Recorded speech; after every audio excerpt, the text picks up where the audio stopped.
The rain poured in heavy sheets that October evening, beating down on the old shingles of the small home at the edge of Maplewood. Inside, Emma Carter wrapped her shawl tighter around her frail shoulders and sipped her tea, the steam rising into the silence of her modest kitchen. The house was quiet, as it had been for years since her husband passed and her children moved away. At 63, Emma had grown used to solitude. Still, something about tonight felt different. There was a tension in the air, a hum of something approaching, though she couldn't quite name it.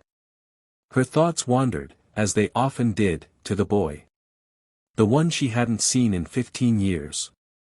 The boy with the haunted eyes and too many bruises for someone so small. She hadn't meant to get involved that day. She was only on her usual route home from the library when she spotted him sitting on the curb, drenched and shivering, a garbage bag clenched in his fists like it held the last piece of his soul. His name was Tyler. He was only 10. "I'm just waiting for someone," he had said, avoiding her eyes. But Emma had seen too much in her years as a former schoolteacher not to recognize the signs. So she sat next to him, beneath her umbrella, until the sun dipped low and the world darkened. When no one came, she gently asked him to come with her, just for a warm meal. She made grilled cheese and tomato soup, the same comfort food she used to make for her own kids. He devoured it, barely speaking a word. That night, he slept on her couch, and the next day, she called social services.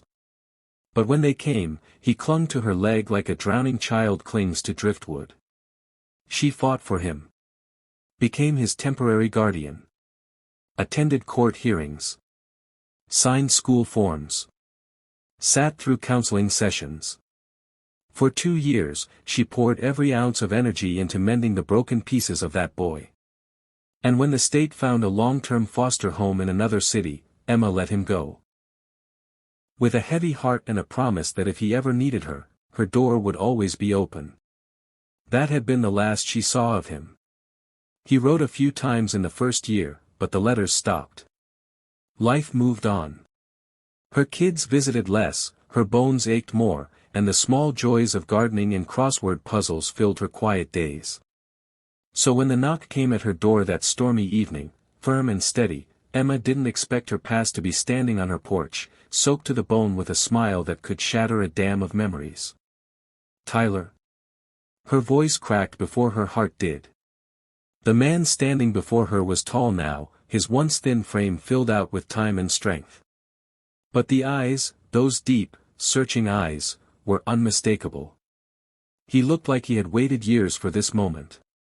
"I hope it's okay I came," he said, holding out a box wrapped in brown paper, raindrops trickling down his face. "I've been meaning to come back for a long time."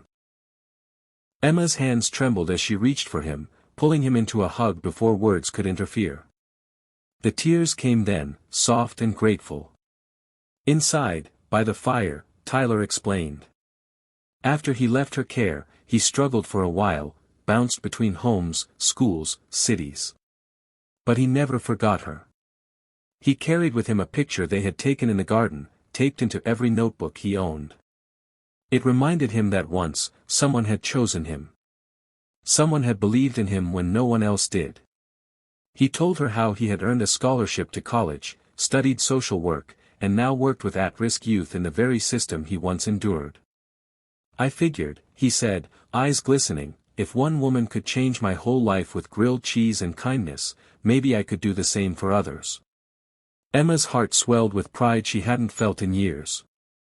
"You've become a remarkable man," she whispered, squeezing his hand. Tyler smiled and handed her the box he brought. "This is for you. Open it." Inside, nestled in soft blue velvet, was a plaque. Gold lettering etched across the surface read, "Emma Carter Youth Center, in honor of the woman who believed in one lost boy." She gasped, tears falling freely now. "I started a foundation," Tyler explained. "Helps kids like I was. And last month, we opened our first youth center in the city. I named it after you. Every kid who walks through those doors will know your name. Know that someone like you exists." Emma covered her mouth, overwhelmed. I don't know what to say. You don't have to say anything, he said softly. You already did everything. They sat in silence for a while, the fire crackling, the storm outside softening to a drizzle. And in that quiet room, something profound settled, something healing, timeless. I always wondered if I did the right thing, Emma confessed. If I helped at all. Tyler reached out and held her hand. You didn't just help me. You saved me. Years of solitude were broken that night, not just by Tyler's arrival, but by the rippling realization that every act of compassion, no matter how small, could echo through lifetimes.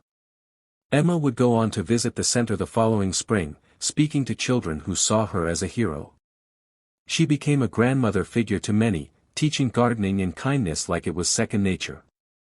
And on her porch hung a simple wooden sign, carved by Tyler's own hands, that read, "This is where hope began."